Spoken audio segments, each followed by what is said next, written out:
चिंतन श्री गुरुदेव दत्त श्री स्वामी समर्थ महाराज की जय। आपला तिसरा अध्याय चालू आहे आणि तिसऱ्या अध्यायामध्ये आपण 33 श्लोकापर्यंत आलेलो आहे. तिसऱ्या अध्यायातल्या 33व्या श्लोकाची थोडी पुनरावृत्ती करून आपण पुढे जाऊया.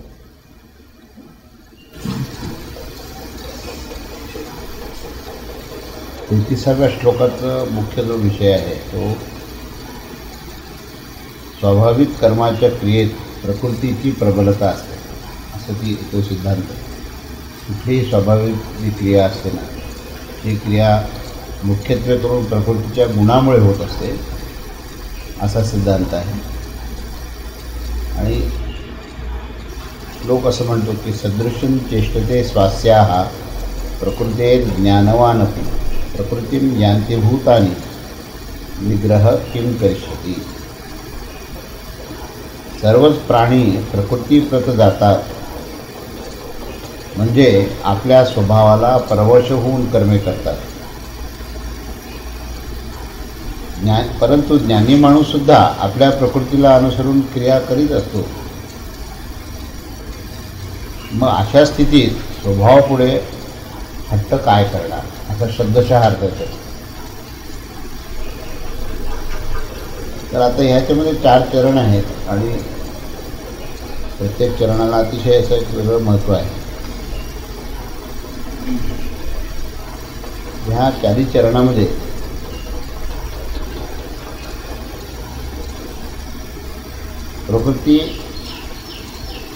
प्रकृती यान्ति भूतानि, संपूर्ण प्राणी जे आहे प्रकृतीला प्राप्त झालेले आहेत आणि परवश आहे, हे 2 शब्द आहेत. प्राणी म्हणजे प्राण धारण करणारा जीवात्मा, तो प्राणी. आणि त्या जीवात्म्यामध्ये जीव जो शब्द आहे तो प्रकृती धारण केल्यामुळे निर्माण झाला, अन्यथा आत्मतत्वाशिवाय दुसरं काहीही नाही. पण आत्मतत्वामध्ये जीवभाव आल्यामुळे, जीवत्व आल्यामुळे अहंकार आला आणि अहंकार आल्यामुळे प्रकृतीला धारण केले.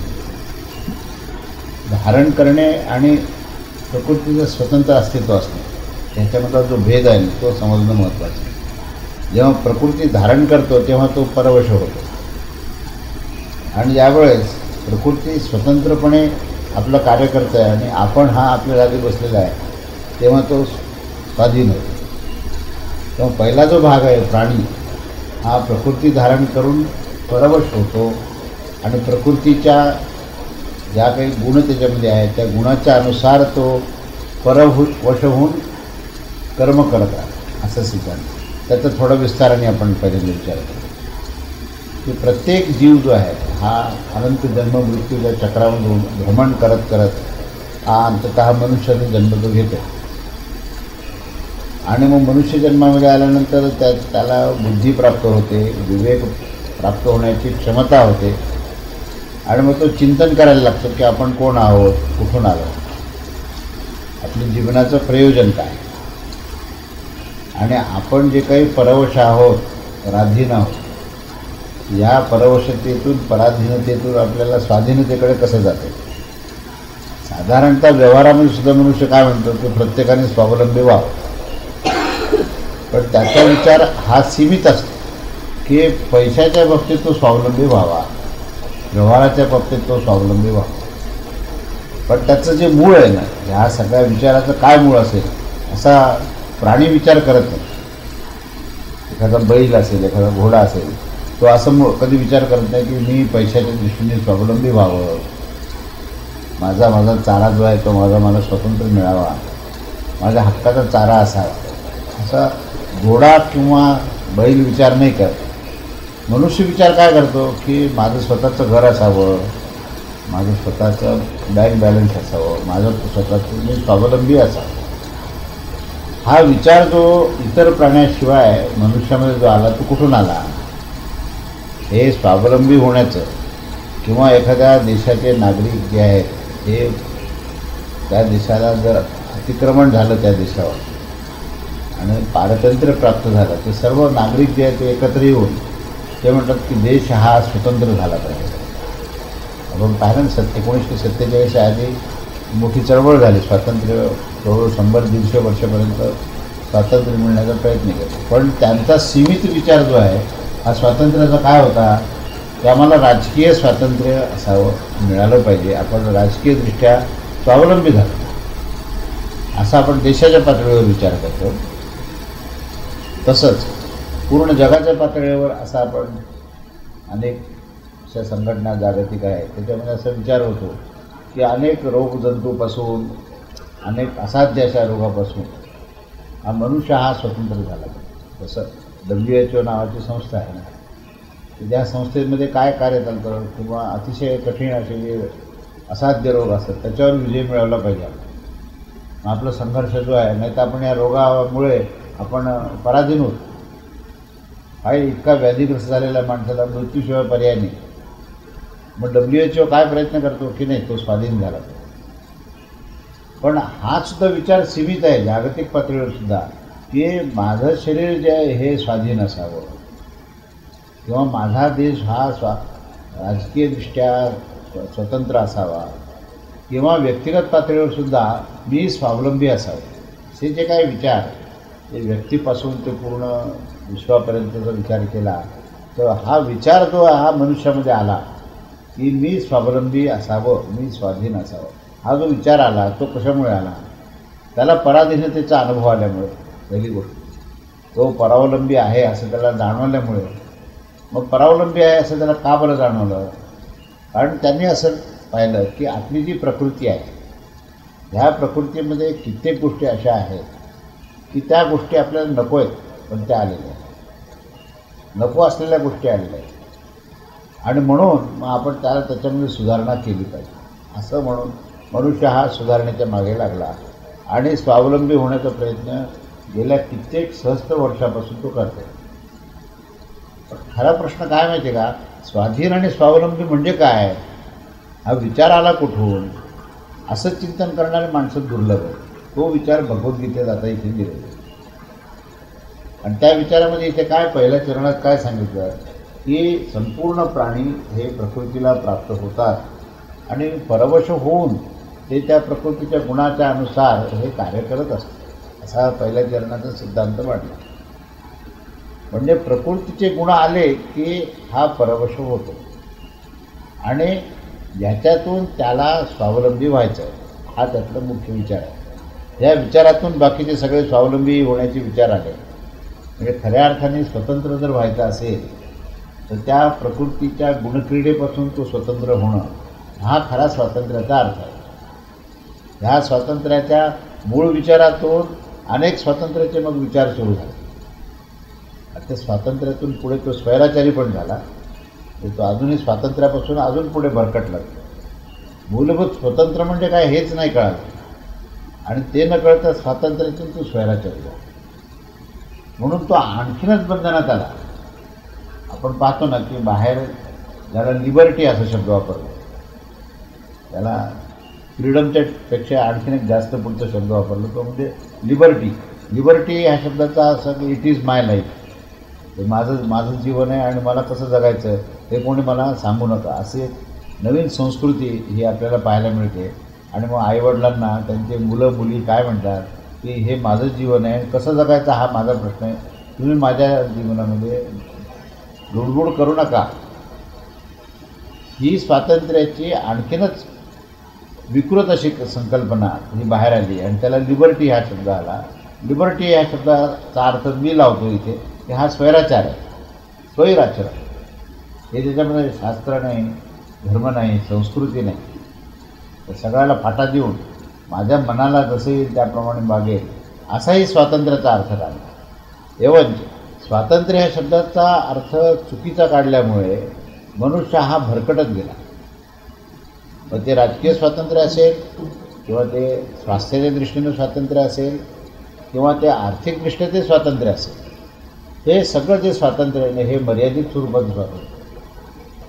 मूलभूत स्वातंत्र्य काय आहे ह्याचा जर विचार केला आणि तिथे जर तो स्वतंत्र झाला तर बाकीच्या गोष्टी आपोआप व्हायला लागतात.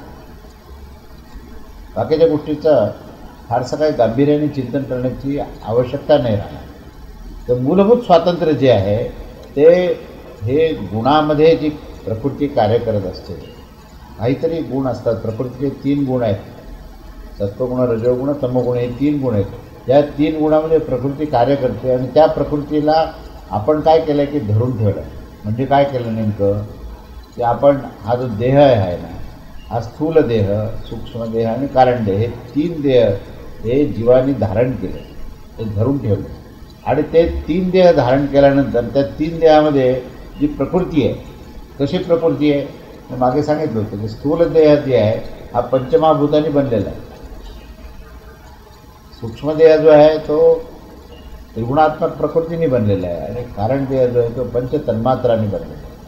कारण देहामध्ये सगळ्या प्रकारचे विषय आहे, शब्द, स्पर्श, रूप, रसगंध असे 5 विषय कारण देहामध्ये बसलेले आहेत.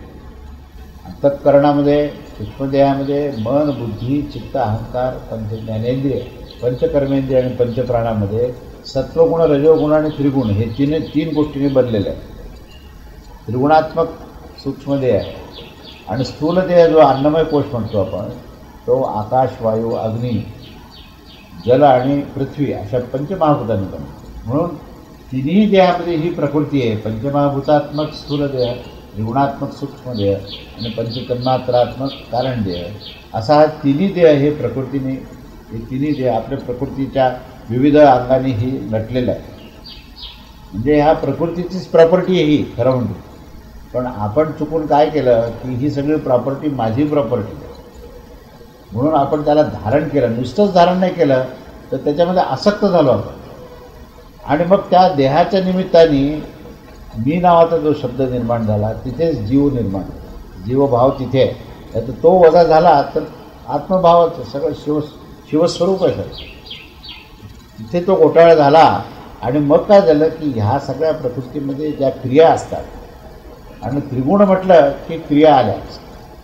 गुण जे असतात हे स्थिर नसतात, कधीच गुण अस्थिर असतात आणि ते परस्परांमध्ये क्रीडा करत असतात.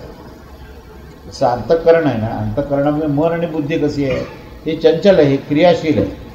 हे सारखे संकल्प विकल्प करणारी मन आणि निर्णय घेणारी बुद्धी आणि वृत्तिकार होणारं चित्त आणि मी माझं म्हणणारं मन, अहंकार, असे हे जे अंतःकरण चातुष्टय हे त्रिगुणात्मक असल्यामुळे त्याच्यामध्ये क्रिया सतत चालू आहे. म्हणून त्याला करण शब्द वापरतात. अंतःकरण, करण म्हणजे काय, करण हा शब्दाचा अर्थ असतो की क्रियाप्रधान असलेलं जे तत्व आहे त्याला करण असं म्हणतात. म्हणून हे अंतःकरण हे क्रियाप्रधान आहे आणि हे क्रियाप्रधान हे त्रिगुणात्मक आहे. या त्रिगुणांनी भरलेलं असं हे अंतःकरण आहे. आणि ह्याच्यामध्ये ज्या काही वृत्ती निर्माण होतात आणि त्या वृत्तीच्या अनुसरून जे काही गुण आपल्याला दिसायला लागतात, एखादा सत्वगुण प्रधान विचार असेल, एखादा रजोगुण प्रधान विचार असेल किंवा एखादा तमोगुण प्रधान विचार असेल, तर हे जे काही विचार आहेत, हे विचार जे आहेत हे आपले विचार आहेत. म्हणून आपण त्याच्यामध्ये ग्रस्त होतो, आपण अधीर होतो, आपण चिंताग्रस्त होतो, आपल्याला सगळीकडे समस्या दिसायला लागतात. याचं मूळ कारण काय असेल तर ही प्रकृती म्हणजे माझीच प्रॉपर्टी आहे आणि मीच आहे. ही जी संकल्पना आहे ना, ही संकल्पनेतून तो सगळ्या ज्या कर्माच्या बंधनात आला. मी आणि माझं आणि माझी प्रकृती आणि गुणामध्ये काय होणारी जी क्रिया आहे ते माझंच कर्म आहे, ही धारणा एकदा आली की त्याचं स्वातंत्र्य नष्ट होतं. आपण स्वातंत्र्यावर बोलतो.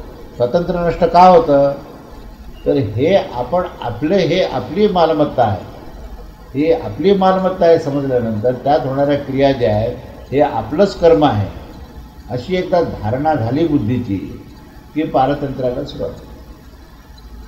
आणि मग त्याच्यानंतर काय होतं, मनुष्य असं ठरवतो मला असं नाही असं पाहिजे, असं नको आहे मला आणि असं पाहिजे. परंतु त्याच्यामध्ये जे गुण आहेत त्याच्याप्रमाणेच क्रिया होणार. एखाद्या माणसाला वाटतं मला खूप संपत्ती मिळावी, मला खूप मोठं चांगलं प्रमोशन मिळावं, तर त्याच्यामध्ये जे काही क्षमता आहे ना तेवढ्या क्षमतेच्या अनुसारच कार्य घडत असतं. पण ह्याचे विचार त्याच्या पलीकडे जातात आणि त्यामुळे त्याला अधीरता निर्माण होते. म्हणजे ज्या त्या समस्या, चिंता ह्या आपोआपमध्ये तयार व्हायला लागतात. आणि त्याच्यामुळे पण हे मिळत नाही, आपल्याला जे हवं ते मिळत नाही. न मिळाल्यामुळे त्याला पारतंत्र्याची जाणीव की फार पराधीन झालो आम्ही, आमच्या हातात काही राहिलं नाही. का बरं नाही राहिलं, कारण ते सगळं आमच्या बॉसच्या हातात आहे, आमच्या हातात काही नाही, आम्ही काही करू शकत नाही. खूप प्रयत्न केले पण काही होणार नाही. कारण काय, त्याच्या हातात. अरे पण हे करायला सांगितलं कोणी तुला, हेच तुझं नाही तर त्याने काय करावं हे तू कसं काय ठरवू शकतो. मूलभूत जो विचार आहे ना, पारतंत्र्याचा विचार का आला, की या प्रकृतीला आपण धारण करून ही माझी प्रकृती आहे आणि माझ्या ह्या विचाराच्या अनुसार, माझ्या इच्छेच्या अनुसार या प्रकृतीने चाललं पाहिजे, अशी जी धारणा झाली. या धारणेतूनच पारतंत्र्य निर्माण. म्हणजे परवश का झाला, परतंत्र का झाला प्राणी, आणि तो प्रकृतीच्या अनुसारच परवश होऊन तो कार्यरत राहिला.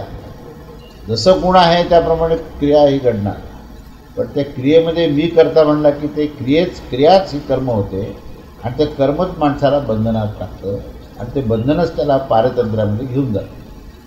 अशा रीतीने पहिलं जे चरण आहे ना, ते पहिलं चरण असं की अज्ञानी मनुष्य जो आहे, त्याला मूढ शब्द पूर्वीच्या लोकात वापरला, मूढ शब्द वापरला. अज्ञानी मनुष्य काय करतो की हा देह मी आहे किंवा हा देह माझा आहे आणि हे अंतःकरण, हे मनबुद्धी चित्त अहंकार माझं आहे आणि ह्या अंतःकरणात निर्माण होणाऱ्या सगळ्या इच्छा माझ्या आहेत, त्याचे संकल्प विकल्प माझे आहेत, असा तो विचार करून त्याच्यातून घडणाऱ्या ज्या क्रिया असतात त्या क्रिया म्हणजे मीच केलेलं कर्म आहे असं गृहीत धरून त्याचे सुखदुःख जेव्हा त्याला मिळायला लागतात आणि त्या बंधनामध्ये, त्या कर्माच्या बंधनामध्ये जेव्हा तो प्रवाहित होतो तेव्हा तो बद्ध होतो, तेव्हा तो परवश होतो. असं हे सिद्धांत आहे.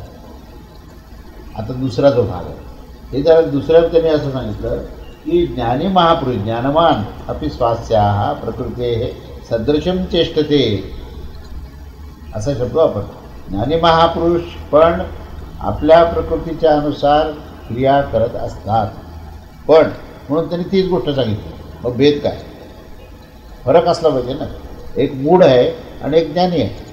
मूढ माणसामध्ये ज्ञानी माणसात काय फरक आहे. ज्ञानी माणूससुद्धा मूढ माणसाच्या प्रमाणेच वरवर त्याचं क्रिया तशीच असते. तो समजा कुठेतरी नोकरीला असेल तर इतरसुद्धा मूढ माणसं नोकरीला असतात. दोघंही समजा एका टेबलला आजूबाजूला बसलेले असतात. दोघंही ते काय कामाची जी काय पद्धत असेल ते काम करत असतात. घरामध्ये सुद्धा सकाळपासून रात्री झोपेपर्यंत जी दिनचर्या असते त्याच्यामध्ये पुष्कळ गोष्टीचं साम्य असतं, काही फरक नसतो. जेवण तेही करतात, हेही करतात, ते जे जेवण करतात तेच हे जेवण करतात. बाहेर जाताना ज्या बसने किंवा ज्या वाहनाने जातात ते पण हे, म्हणजे आपण जर पाहिलं तर साम्य इतक्या मोठ्या प्रमाणात आहे, काही फरक नाही आहे. आणि त्यांचा जो स्वभाव आहे ज्ञानी माणसाचा, जी प्रकृती आहे त्या प्रकृतीमध्ये जे गुण आहेत, जी गुणक्रीडा चालू आहे ती गुणक्रीडा, मूढ माणसात जी गुणक्रीडा चालू आहे तशीच गुणक्रीडा याची चालू आहे. आणि तो जसं कर्म करतो तसंच हा कर्म करताना दिसतो. आता फरक साम्य आपण सांगितलं, फरक काय. आता फरक असा आहे की हा जो ज्ञानी आहे ना त्याचं स्थान वेगळ्या ठिकाणी, तो देहात नाही, तो देहापासून विभक्त झालेला आहे, विदेही झाला. देहातून विभक्त होणारा तो विदेही, देहात असून देहात नसल्यासारखा आहे. म्हणजे काय हो, म्हणजे ह्याच्या बुद्धीची धारणा भिन्न आहे. त्याच्या बुद्धीमध्ये काय म्हटलेलं आहे नाही की हे सर्व जे काय आहे, मला प्राप्त झालेला जो काही देह मला दिसतोय तो ॲपरंट दिसतो मला खरा, पण ही प्रॉपर्टी माझी नाही. त्याला वाटत होतं ती प्रॉपर्टी माझी आहे. भेद, आता भेद पाहतोय आपण की हे काय मन बुद्धी चित्त अहंकारामध्ये जे वृत्ती निर्माण होत आहेत, जे विचार निर्माण होत आहेत, हे विचार जे आहे ते कारण जे आहे सूक्ष्मदेहात येत आहेत आणि ते वृत्तिकार होऊन बाहेर येत आहेत आणि ते विचार बाहेर येत आहेत. पण हा कारणदेह म्हणजे सुद्धा मी नव्हे. कुठेतरी त्याचा सद्गुरूची कृपा झाली, कुठेतरी त्याला ग्रंथातून सद्गुरूच्या अनुग्रहातून त्याला ज्ञान प्राप्त झालेलं आहे. त्याच्यामुळे त्याचं ह्या सगळ्या गोष्टीकडे पाहण्याची जी दृष्टी आहे, जी धारणा आहे ती मूढ माणसापेक्षा भिन्न आहे. तो साक्षीत्वाने पाहतो, जे काय घडतं आहे ते साक्षीत्वाने, जणू काही ह्या गोष्टी ह्याच्याशी काही संबंधित नाही. धारणा कशी येतात की धारणा अशी आहे की ह्याचा आणि त्याचा मूलतः संबंध नाही. तरी पण काय लिहिलं आहे की सुदृश्यम चेष्टते, चेष्टते शब्द वापरला. याचा अर्थ असा नाही की ज्ञानी माणूस काम करत नाही, काम करतो, क्रिया चालू आहे त्याची. पण क्रिया चालू असताना त्याचा कर्तृत्व भाव जो आहे, म्हणजे मी करणारा आणि माझ्यामुळे होणार आहे, हा भाव त्याचा नाही. फरक आपण 1, 2, 3, 4 पाहिले तर मुख्य फरक काय ते जर कळाले तर मूढ मनुष्य आणि ज्ञानी मनुष्य त्यातला फरक आपल्याला जाणवणं आवश्यक. कारण पुष्कळदा लोक काय करतात की ज्ञानी माणसाची ओळख कशी करतात की तो दिसायला कसा आहे, पहिल्यांदा त्याने कपडे कसे घातले, त्याची वेशभूषा कशी आहे, त्याची भाषा कशी आहे, काय तो बोलतो कसा, चालतो, ह्याच्यावर तो ज्ञानी आहे असं ठरवतो ॲपरंट. पण त्याची धारणा काय आहे इथपर्यंत मनुष्य जात नाही. कारण काही वेळेला खूप पंडित लोक जे आहेत ते मोठ्या मोठ्या शब्दाचा वापर करून चांगलं प्रवचन करतात, पण त्यांचं अंतःकरण काय आहे, त्यांची धारणा काय आहे आणि त्यांचं प्रत्यक्ष आचरणामध्ये जी सूक्ष्म गोष्ट आहे ना, जो आत्मभाव ज्याला आपण म्हणतो, तो आत्मभाव आहे का नाही हे समजायलाच आपली पहिल्यांदा योग्यता पाहिजे. ती दृष्टी जर आपण ठेवली तर ज्ञानी आणि मूढ कोण आहेत हे आपल्याला कळायला लागतं. त्याची जी धारणा आहे ना, ती धारणाच मुळातून हा मी देह आहे अशी नसते. देह हा प्रकृतीचा अंग आहे. मनबुद्धी चित्ताहंकार त्रिगुणात्मक प्रकृती ही प्रकृतीचा अंग आहे आणि ह्या गुणामध्ये जे गुण क्रीडा करतात ही सगळ्या क्रीडा ज्या आहेत ह्या प्रकृतीच्या क्रीडा आहेत, त्याचा माझ्याशी संबंध नाही अशी धारणा ठेवून पुढे ते काय आपलं कर्तव्य करतात. पण अशी धारणा ठेवून क्रिया करत नाही, मग माझंच नाही तर मला कशाला करायचं हा प्रश्न अर्जुनाचा होताच सुरुवातीला, अध्यायाच्या सुरुवातीला तोच प्रश्न आहे किंवा ज्ञान कशाला पाहिजे.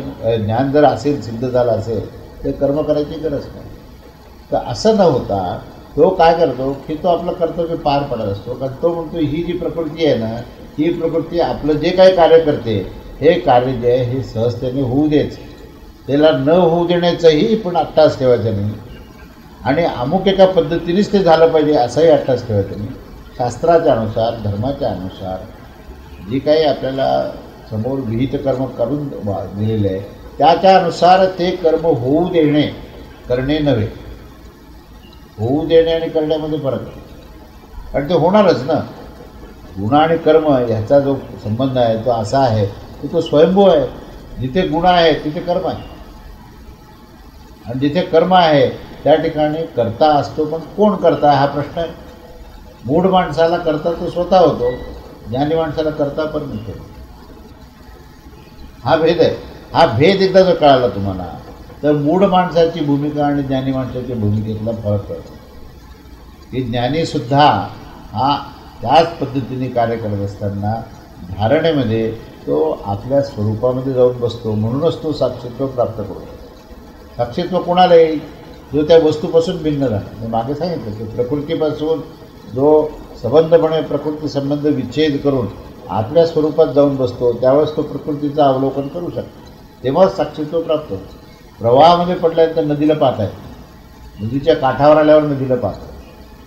जसं त्रिगुणात्मक प्रकृती, पंचमहाभूतात्मक प्रकृतीचं जर अध्ययन करायचं असेल तर तुम्हाला स्वतःच्या स्वरूपात जाऊन बसल्याशिवाय अध्ययन होऊ शकत नाही.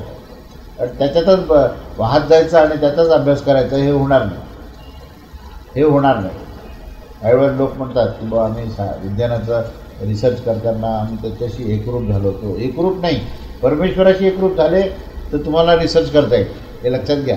रिसर्चमध्ये हा जो गोंधळ आहे ना की आम्ही त्या वस्तूशी एकरूप झालो, वनस्पतीशी एकरूप होऊन वनस्पतीशास्त्राचे सिद्धांत लावले असे म्हणणारे काही लोक आहेत. पण त्या वनस्पतीला पाहिल्याशिवाय तुला ते कळणार नाही काय आहे ते वनस्पती. तिथे पाहावं लागतं. हे लक्षात घ्या. प्रकृतीला जोपर्यंत तुम्ही दृश्य म्हणून स्वतः दृष्टा बना आणि स्वतः दृष्टा म्हणून दृष्टीने दृश्याकडे पहा तेव्हा दृश्याचं अध्ययन होईल. हा सिद्धांत आहे.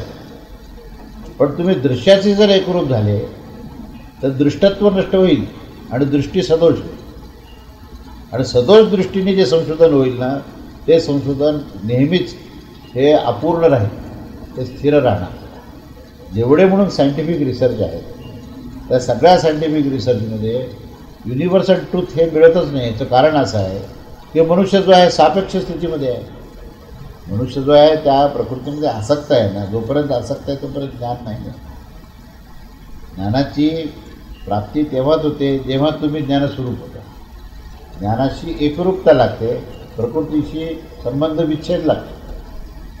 तर ज्ञानी माणसाचं काय वैशिष्ट्य असेल तर ज्ञानी मनुष्य जो आहे हा ह्या सगळ्या प्रकारच्या क्रियेपासून तो स्वतःला अलिप्त ठेवतो, म्हणून तो बंधनात राहत नाही. याचं कार्य जरी, क्रिया जरी तशी असेल तरी तो बंधनात राहत नाही. हे झालं दुसरं चरण. आणि त्याच्यानंतर निग्रह किम करिष्यती, याच्यामध्ये हट्ट ठेवण्याचं काय कारण आहे, हे कोणाला म्हटलेलं आहे हा जो प्रश्न भगवंतांनी सांगितला आहे, हा कोणाकरता आहे, हा अर्जुनासाठी आहे. आणि अर्जुनाचा हट्ट काय होता, किंवा हे युद्ध कशाला करायला पाहिजे, हे युद्ध मला करणं अयोग्य आहे, ही भूमिका त्यांची होती. तो म्हणे अरे युद्ध करणं हे तुझ्या स्वभावातला भाग आहे. तुला जी प्रकृती प्राप्त झाली, तुला जे त्रिगुणमध्ये जो रजोगुण प्रधान क्षत्रिय जो वर्ण मिळालेला आहे ना, तो क्षत्रिय वर्ण तुझ्याकडून काम करूनच घेईल. तू हट्टी राहून काय उपयोग. आणि त्याला सांगत असताना सगळ्या जगालाच भगवंतांनी सांगितलं कोणी हट्टी होऊ नका बरं का. तुम्हाला प्रत्येकाला एक विशिष्ट स्वभाव, विशिष्ट प्रकृती, विशिष्ट वर्ण, विशिष्ट आश्रम हा सगळं प्राप्त झालेला आहे. तुम्ही त्याच्या अनुसार विहित कर्म जर कराल तर तुमचा नक्कीच उद्धार होईल, कारण तुम्ही मुक्त व्हाल जाता. आणि तुम्ही जर हट्टी व्हाल, नाही मला असं नाही दुसरं काहीतरी करायचं, हे मला नाही, मला हे सुटेल, तर काय होईल माहिती का, की तुमच्यामध्ये विकृती निर्माण होईल. आणि जे काय तुम्ही परधर्म स्वीकाराल तेही कर्म बरोबर होणार नाही. आणि शेवटी तुम्ही बंधनात येणार नाही. धर्माचा मुख्य उद्देशच काय, की कामनापूर्ती करत असताना स्वावलंबी स्वार्थी तुमचा जो काही अर्थप्राप्ती आहे ती करत असताना अंततः मोक्षप्राप्ती आहे. धर्माचा उद्देश मोक्ष आहे. मधले टप्पे जे आहेत ना, हे दोन आहेत फक्त, की कामना तुम्हाला प्राप्त झाली म्हणून जन्म झाला आहे, आणि स्वावलंबी व्हायचं म्हणून अर्थप्राप्ती करायची. पण अर्थ कशी प्राप्त करायची, तर हे धर्माच्या आधारावर, धर्माच्या अधिष्ठानावर अर्थप्राप्ती करा, धर्माच्या अधिष्ठानावर कामना पूर्ण करा. या दोन गोष्टी जर केले तर तुम्हाला अंततः मोक्षप्राप्ती होईल. त्यामुळे ज्ञानी मनुष्य काय करतो, तो कर्म करतो. तो त्या कामनासुद्धा पूर्ण करताना तो विहित कर्माने करतो, शास्त्राच्या अनुसार जे दिलेलं जो काही दिशा आहे त्याच्या अनुसार करतो. आणि तो हट्टी राहत नाही. पण जो गूढ आहे तो म्हणतो मला असं नाही, असं नाही. तर असा हा हट्ट उपयोगाचा नाही. कारण तुला जी प्रकृती दिली आहे त्या प्रकृतीमध्ये जे 3 गुण आहेत, त्या 3 गुणामध्ये ज्या गुणाचा आधिक्य आहे त्या गुणाच्या अनुसारच अंततः कार्य होत राहील. त्याच्या विपरीत जर कर्म केलं तर तुला निश्चितपणे त्यात विकृती निर्माण होऊन बंधन होईल. असा हा 33वा श्लोक आहे. त्याच्यानंतर त्याच्याच संदर्भात पुढे 34वा श्लोक असं सांगितलेला आहे की मनुष्य का बरं असा हे सगळं करतो, हे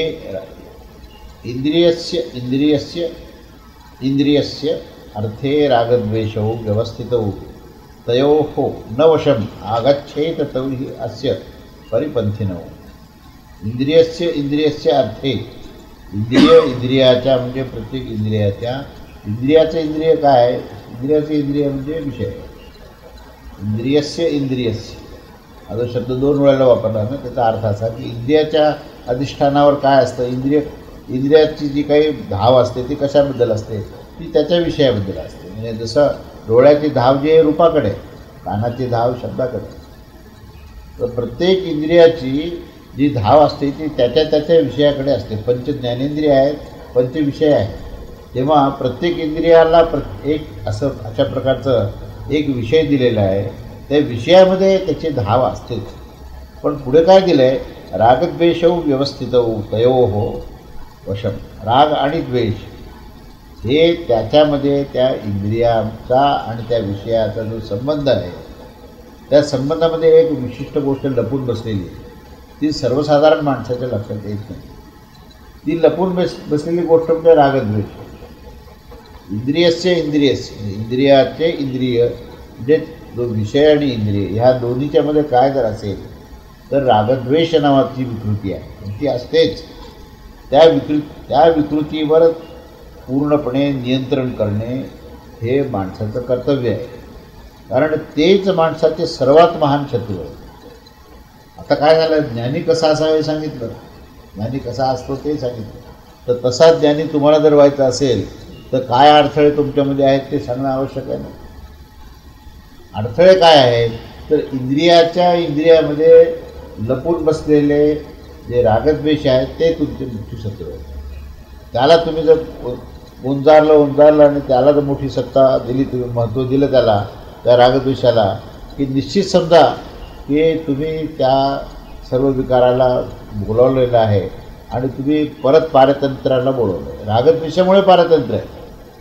रागद्वेष काढा, तुम्ही स्वाधीन आहात. अहो, एखादी गोष्ट आवडते आणि मिळत नाही, एखादी गोष्ट आवडत नाही आणि मिळते, म्हणजे काय होतं दोन्हीमुळे? न आवडणारी गोष्ट मिळाली की द्वेष निर्माण होतो आणि आवडणारी गोष्ट मिळत नाही राहिली की ती मिळाली पाहिजे, एक आवड असते, तो राग. राग म्हणजे त्याची प्राप्ती व्हावी अशी इच्छा म्हणजे राग. या राग या शब्दाचा राग किंवा अनुराग पुढे शब्द होता. राग या शब्दाचा अर्थ असा आहे की राग म्हणजे एखाद्या वस्तूबद्दलचं आकर्षण जे आहे त्या आकर्षणाला राग असं शब्द आहे. आणि एखाद्या वस्तूचा तिटकारा म्हणजे द्वेष. तर आपलं जीवन जे आहे हे चैतन्यात व्याप्त झालं की एखादी वस्तू आपल्याला आवडते, एखादी व्यक्ती आपल्याला आवडते, एखादी वस्तू आपल्याला अजिबात आवडत नाही, एखादी व्यक्ती आपल्याला अजिबात आवडत नाही. मग आवडणाऱ्या गोष्टीबद्दलचं आकर्षण आणि न आवडणाऱ्या गोष्टीचा तिटकारा, या दोन गोष्टीने सर्व जीवन व्याप्त झालं. आणि त्याचे जे काही पंचज्ञानेंद्रिय आहेत ना, हे पंचज्ञानेंद्रिय त्या 5 विषयाकडे जाताना ज्या कारणाने ते चाललेले आहेत, त्याच्यामध्ये जी लपून बसलेली जी गोष्ट आहे ती रागद्वेष. त्या रागद्वेषामुळेच हे आकर्षण आणि त्याचं तिटकारा अशा 2 गोष्टी त्याच्या निर्माण झालेल्या आहेत. आणि तेच त्या माणसाचं मुख्य शत्रू आहे.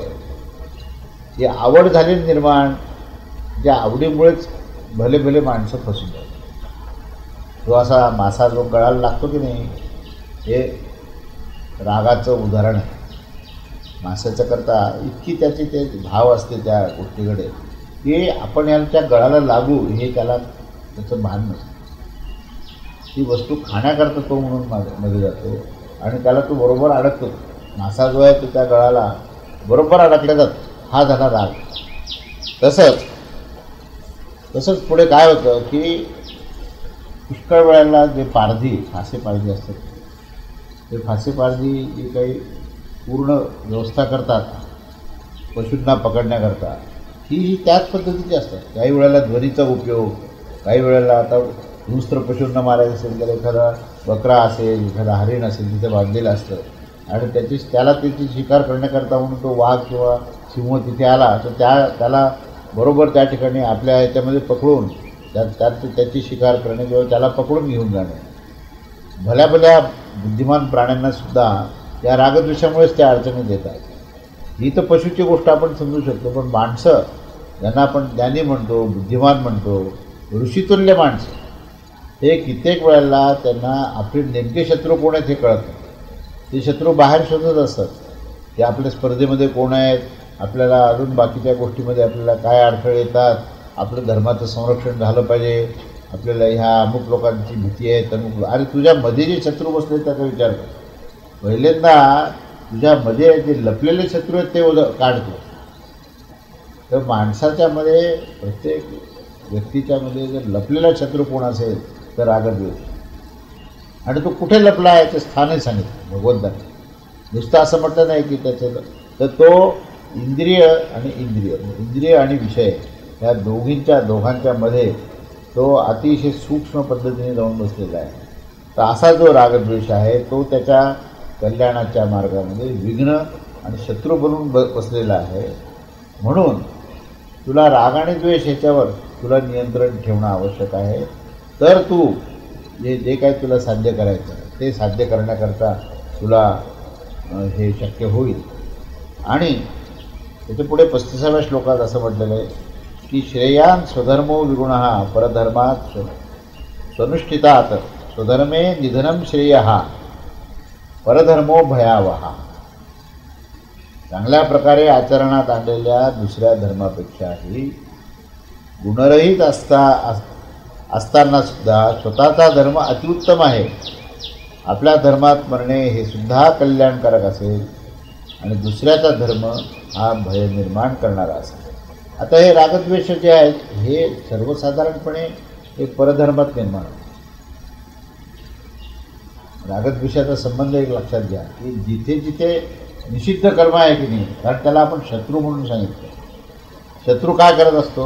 शत्रू तुम्हाला भ्रमित करतो.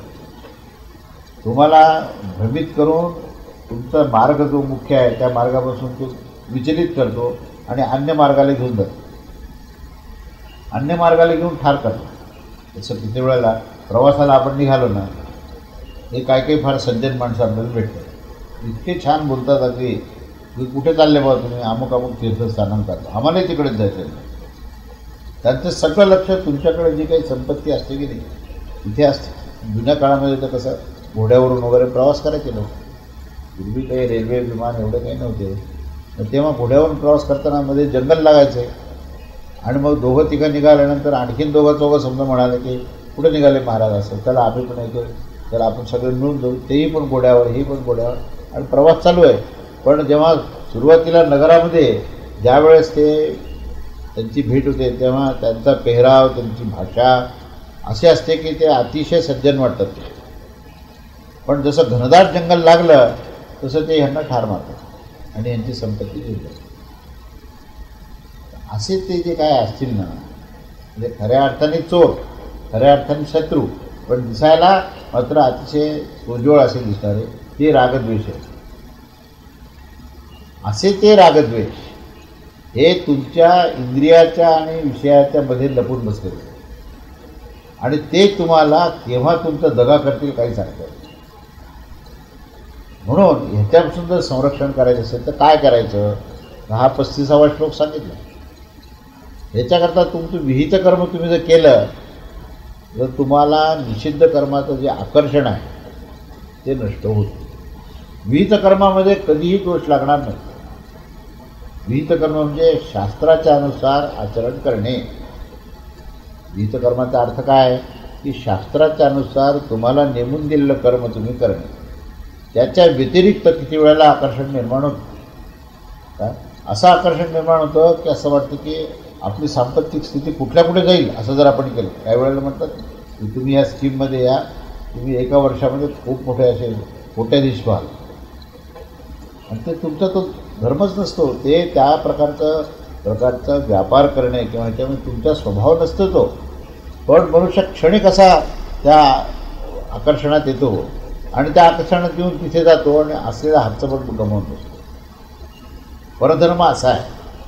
परधर्म कशाला म्हणता येईल? जो आकर्षित करतो, जो प्रमाद करायला भाग पाडतो, जो संपूर्णपणे निषिद्ध आहे.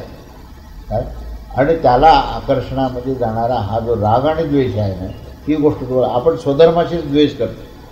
किती वेळा लोक म्हणतात ना, काय आमचे वाडवडील ते सगळं पौरहत्य करत होते, काय करत, त्याच्यामध्ये काही फार काही पैसा नव्हता, मग आम्ही आपलं ते सगळं सोडलं सगळं आणि आम्ही शहरात गेलो. आणि मग पुढे काय झालं? मग आमचे मुलं जे आहेत ते परदेशामध्ये गेले.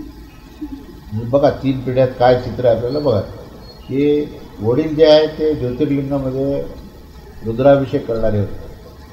मुलगा जो आहे तो शहरामध्ये जाऊन त्याने इंडस्ट्री काढली आणि त्याचा मुलगा जो आहे तो त्याला ती इंडस्ट्री पण फारच अशी निकृष्ट वाटली आणि परदेशात जाऊन तो त्याच्यामध्ये अमेरिकेत जाऊन बसला.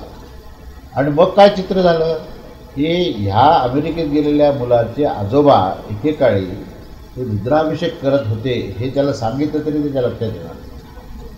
इतकं परिवर्तन आहे. बरं असो, मी म्हणजे वरवरचं परिवर्तनचा प्रश्न नाही. माझा प्रश्न असा आहे की वृत्ती काय झाली? निषिद्ध कर्म करता करता करता तुमची जी रागद्वेष तुमचे कुठे तुम्हाला घेऊन गेले की ज्याच्यामध्ये स्वैराचार झाला, त्याच्यामध्ये स्वधर्म नष्ट झाला. आणि स्वैराचाराचा अंततः काय झालं की नंतर येणारी जी पिढी आहे ती त्यांना विचारानेच झाली. की अगदी असं ऐकायला मिळतं की कुठल्या तरी आईने म्हणे परदेशामध्ये आपल्या मुलाला अन्न घास खाऊ घालताना तो रडला म्हणे आणि रडल्यावर ते कोणीतरी सांगितलं शेजारच्या लोकांनी, पोलिसांना तक्रार केली की याची आई जी आहे जबरदस्तीने याला खाऊ घालते, त्या आईला अटक करून नेलं म्हणून कथाने. पण त्यांच्या संस्कृतीमध्ये असं जबरदस्तीने खाऊ घालण्याचा प्रकार नाही आहे. मुलगा 2-3 वर्षाचा होता. आता आणखीन मुलगा जर मोठा झाला तर तो म्हणतो माझं जीवन आहे, माझं स्वार्थ, माझी लिबर्टी आहे. कुठपर्यंत आला? आपण जर 3 पिढ्याचा आणखीन 5 पिढ्याचा जर आपण इतिहास पाहिला तर आपण आपल्या स्वधर्मापासून, आपल्या विहित कर्मापासून किती आपण डिव्हिएट झालो. माझं हे म्हणणं नाही आहे की जशी बदलती परिस्थिती आहे तसे तुम्ही तुमच्या क्रियेमध्ये बदल जरी झाला तरी तुमच्या धारणेत बदल होऊ नये. धर्म हा धारणेत आहे. धर्म कशाला म्हणतो आपण? धर्म म्हणजे धारणा. कोणती धारणा? की ज्या धारणेने मनुष्य हा उत्तम मनुष्य होतो. मनुष्यामधलं मनुष्यत्व जर संपत असेल की समजा कुठेतरी काही चुकलेलं आहे. अगदी दुसरंच उदाहरण सांगायचं झालं तर आजोबाई रुद्र करत होते, नातूही रुद्रच करतो, पण नातूच्या रुद्र करण्यामध्ये फसवेगिरी जर आली तर दुसरा जो मुलगा परदेशात जाऊन जर सत्कार्य करत असेल तर तो उत्तम आहे. म्हणजे तुम्ही जर म्हणाल की ॲपरंटली दिसणाऱ्या कर्मामध्येच धर्म आहे तर असं नव्हे. धर्म हे धारणेत आहे. तुम्ही कुठली धारणा ठेवली आहे, सत्वगुण प्रधान गुण तुम्हाला दिलेला आहे परमेश्वराने, तो जर तुम्ही कायम ठेवला आणि त्याच्या अनुसार जर तुमचं आचरण झालं तर तुम्ही धर्म टिकवला. पूर्वी धोतर नेसत असतील, आता पॅन्ट हरकत नाही, कारण आता आपल्याला एकदम त्याचा विरोध नाही करता येणार. पण त्याच्यामध्ये तीच सात्विक वृत्ती आजोबाची वडिलांची जर तुम्ही बाळगली तर तुम्ही धर्म टिकवला. म्हणून धर्माची व्याख्यासुद्धा व्याप्त अर्थाने पहा की अशा गोष्टीची धारणा की ज्यामुळे समग्र अभ्युदय झालेला आहे. धर्माची व्याख्या विस्ताराने केलेली आहे. तो धर्म आहे. आणि तो विहित धर्म तुम्ही जर पाळला नाही आणि परधर्म स्वीकारला आकर्षण करून, कारण परधर्मामध्ये स्वैराचार आहे, परधर्मामध्ये निषिद्ध कर्म आहे, परधर्मामध्ये विकृत आकर्षण, परधर्मामध्ये रागद्वेष. म्हणून रागद्वेषाच्या नंतर हा 35वा श्लोक जो घेतला ना की चांगल्या प्रकारे आचरणात आणलेल्या दुसऱ्या धर्मापेक्षा गुणरहित असा सुद्धा स्वधर्म स्वतःचा धर्म अतिउत्तम आहे. आपल्या धर्मात मरणे हे सुद्धा कल्याणकारक आहे. दुसऱ्याचा धर्म भय निर्माण करणारा आहे. हा शब्दशः अर्थ 35व्या श्लोकाचा आहे. तर त्याचा आपल्याला अर्थ हा कळायला पाहिजे की ज्या गुणांनी तुम्हाला युक्त केलेले आहे की ज्या परंपरेमध्ये ते गुणच जोपासलेले, कारण क्रियेमध्ये गुण असतात. कर्म जे असतं की नाही, हे कर्म काय आहे? कर्म म्हणजे गुणाची अभिव्यक्ती आहे. त्यामुळे कर्मामध्ये जर सात्विकता असेल तर सत्वगुण तुम्ही प्रधान गुण जो आहे तो जोपासला पाहिजे. तर जो वर्ण आहे, जो आश्रम आहे, तो त्या गुणाच्या अनुसार तुम्ही कर्म करत निसंग होऊन, निरहंकारी होऊन, अनासक्त होऊन ज्यावेळेस तुम्ही भगवतार्पण स्थितीमध्ये जेव्हा ते कर्म करता तेव्हा निश्चितपणे तुमचा मार्ग हा कल्याणकारी मार्ग होतो. तेव्हा अशा प्रकारचा स्वधर्माचा पुरस्कार करून रागद्वेषाला शत्रू मानून या रागद्वेषाचं तुम्ही निपात करा किंवा त्याच्यावर तुम्ही नियंत्रण मिळवा असा पुरस्कार भगवंतांनी सांगितलेला आहे. तेव्हा हे सगळं ऐकून अर्जुनाच्या मनात जो एक प्रश्न निर्माण झाला की हे कृष्णा, तर मग असा हा जो पुरुष आहे की जो खरोखर कल्याणाच्या मार्गाला जाऊ इच्छितो तरीही पण त्याची इच्छा नसताना तो वाममार्गाला का जातो, आता सध्याचा जो प्रश्न आहे तो प्रश्न अर्जुनाने विचारला आहे. तर याच्यावरचं चिंतन आपण पुढच्या रविवारी करूया. चिंतन श्री स्वामी समर्थ.